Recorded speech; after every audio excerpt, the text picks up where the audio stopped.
in my spotlessly clean, white, snow white kitchen. And if you want to see what I bought, I'll show you in a second. Now, okay, actually I spread it down on the kitchen counter. It's more easy to see it. Oh yeah, by the way, this is Mahakum water, already reserved for family and parents in Macedonia, for friends. This is for me, I'm daily putting on my head. So this is what I bought. I bought spinach, I bought salad, I bought these snack carrots. They were only £1. Usually they are much more expensive, but today they were on sales. I bought cherry tomatoes and the ricotta cheese, which I will use for tonight's dinner. I bought some more tomatoes, then walnuts, 3 bananas, 1 apple and 1 lemon, and butter.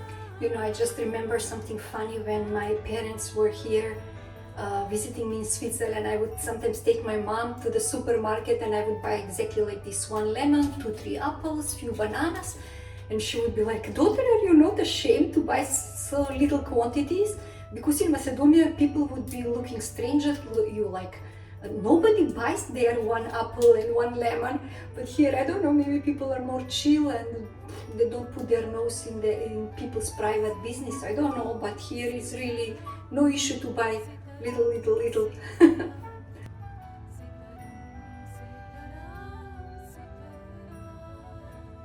Dear friends, I'm a little bit too early to start cooking dinner now. It's only 4 o'clock, even though I'm already showered, tilak and everything. So I decided first to read a little bit Mahabharat, and then I will go back to the kitchen. But I want to share this opportunity to say again, thank you very much, Mikan Nanri, to a very dear friend, subscriber from Tamil Nadu, for this beautiful necklace. Last time I wore the first one she gifted me, now this is the second one. She's a very lovely lady. On our first meeting she gave me this, then the next day she invited me to her place for lunch prasad. She has very beautiful deities of Mahavishnu and Lakshmi Devi. I showed her how to offer bhog. Then she took me to one beautiful Mahavishnu temple near the place where she lives. Then we went shopping together, and really I had an amazing time with her, but also in general an amazing time in Tamil Nadu. Hare Krishna. I would like to share what I read from Mahabharat today. When Bhishma Dev was lying on the battlefield of Kurukshetra, on the bed of arrows, sharp, poisonous arrows from Arjun, he was lying there and he was dying. He was just waiting for the auspicious time when he will leave his body, the soul will leave his body. And not even 1 inch of his body is free from arrows, not even 1 inch of his body he can move. And he sees Krishna, the Pandavas and other sages are coming in the arena, coming towards him. And he realizes that he cannot offer them a proper treatment, upacharas, how to greet them. He cannot, because he cannot move. And he knows this is a great sin. So he realizes, because he's a very great personality, he realizes that only one part of his body he can move, and that is his tongue, and that is why he is offering them prayers of welcome, and also he's glorifying their personalities. So when I was reading this, I remember the verse from Bhagavad Gita, 10th chapter, verse 10. Tesha satatam yuktanam bhajatam pritipurvakam dadhami buddhi yogam tvam yena mam upayanti te. That Krishna gives us intelligence to his devotee. Krishna always gives spiritual intelligence. So when we are on a crossroad, when we're in difficult situation, when we don't know which way to take, what decisions to make, then we simply have to surrender to Krishna, and then Krishna will give us spiritual intelligence. But this spiritual intelligence also depends on 3 factors. One is sukriti, or piety, if we are pious. And how do we become pious? When we not only when we act righteously, But spiritual piety comes also from reading Shastra, from chanting, from serving Vaishnavas and serving the Supreme Lord.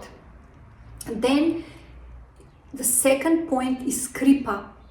When we do this, then kripa or mercy or blessings from the Vaishnava automatically comes. So when we have kripa and when we have a piety, then we become wise or vivek. We become wise to know exactly how to act in the proper time, what to say in the proper time, or how to act.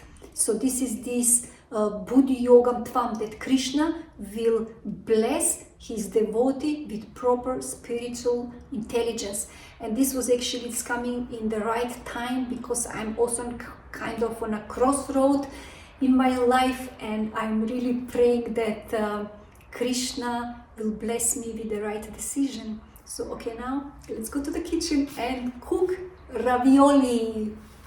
Friends, for this recipe you need all-purpose flour or maida. I just realized that I don't have so much. I wanted to use 150 grams. I have only 55 grams. I just measured. So I will mix a little bit atta. I don't know how it will come out. I have never made with atta, so I really hope that it will come out well. Then a little bit salt. Mix it. And then add water little by little and knead a very hard dough.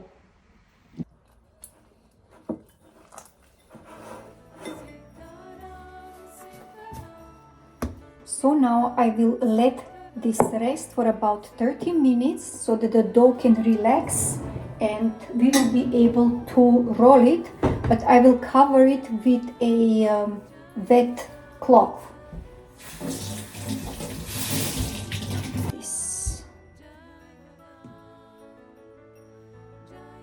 Okay, now the oil is hot. We add the spinach here. Okay, the spinach is ready, and now I'm gonna add half of this ricotta cheese inside, or you can add malai paneer if you don't find this ricotta cheese. Add salt and pepper.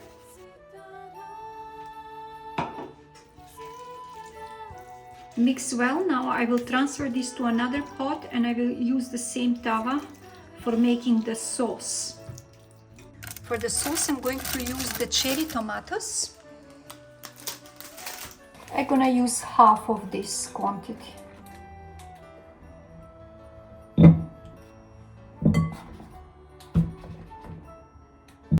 For the sauce, I'm going to use thyme, dry thyme. If you have fresh, then that's perfect too.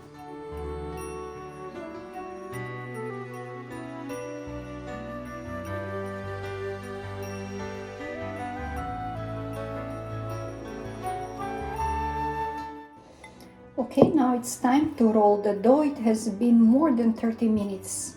I let it rest 45 minutes.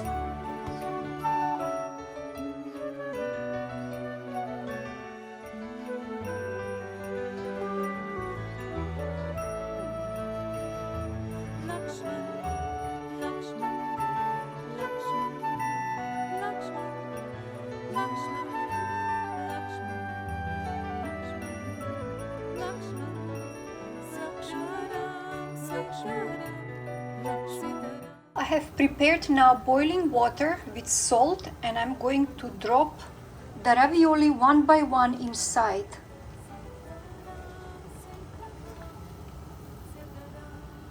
Now the ravioli have been cooking for 3 minutes. I'm gonna give another 3 to 4 minutes because the dough is a bit thicker. When the dough is very thin, then 3 to 4 minutes is enough. In this case, I'm gonna boil it for about 7 minutes, and then I will add them directly into this tomato sauce. Ravioli is done. Now I will offer them to Krishna. Always put Tulasi Maharani on the bog offering. Remove Krishna's flute. and then offer.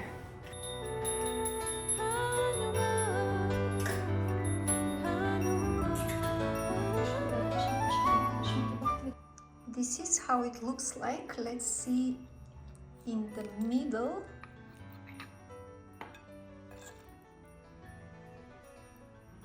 Oh, let's try.